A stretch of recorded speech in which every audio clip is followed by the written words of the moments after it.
శాసనసభలో ఆంధ్రప్రదేశ్ రాష్ట్ర పంచాయతీరాజ్ సవరణ బిల్లు 2026కు ఏకగ్రీవ ఆమోదం లభించింది.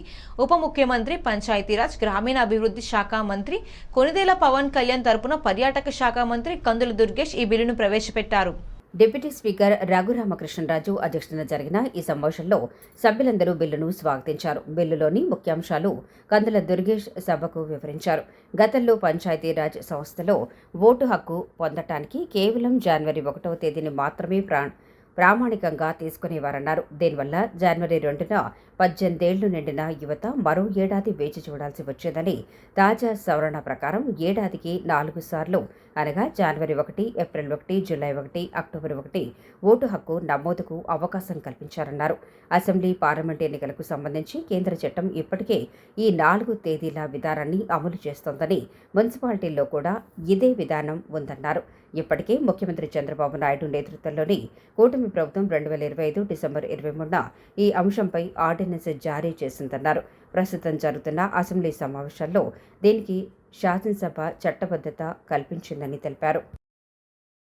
అధ్యక్ష, ప్రధానంగా ఈ సవరణకి మూల కారణం మనకి ఇప్పటివరకు పంచాయతీరాజ్ ఇన్స్టిట్యూషన్స్లో ఓటు హక్కు కల్పించడానికి 18 సంవత్సరాలు నిండినటువంటి ప్రతి ఒక్కరికి కూడా అవకాశం ఉంది.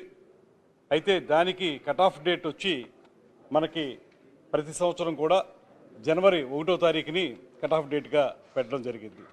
అయితే ఈ మధ్యకాలంలో సెంట్రల్ యాక్ట్లో మనకి అసెంబ్లీ మరియు పార్లమెంట్కి సంబంధించినటువంటి ఈ నిర్ధారణ 18 సంవత్సరాలు నిండినటువంటి వారికి ఓటు హక్కు కల్పించేటువంటి అవకాశం ఏప్రిల్ 1 కూడా మొదలుపెట్టారు.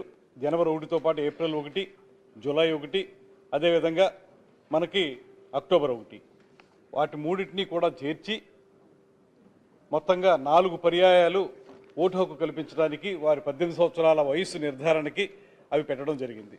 దీనివల్ల వచ్చేటువంటి ఉపయోగం ఏంటంటే, సాధారణంగా జనవరి 1 వరకు మాత్రం పరిమితం చేస్తే జనవరి 2వ తారీఖుని 3వ తారీఖుని 18 సంవత్సరాలు నిండిన వారికి మళ్ళీ సంవత్సరం పాటు వెయిట్ చేస్తే కానీ వారికి ఓటు హక్కు అవకాశం దొరకదు. ఈ 4 పర్యాయాలు పెట్టడం వల్ల మధ్యలో 18 సంవత్సరాలు అటైన్ అయినటువంటి వారు ఎవరైతే ఉంటారో, 18 సంవత్సరాలు నిండినటువంటి యువతీ యువకులు ఎవరైతే ఉంటారో వారికి ప్రతి 3 నెలలకు ఒకసారి వారు ఓటు నిర్ధారించుకోవడానికి, అందులో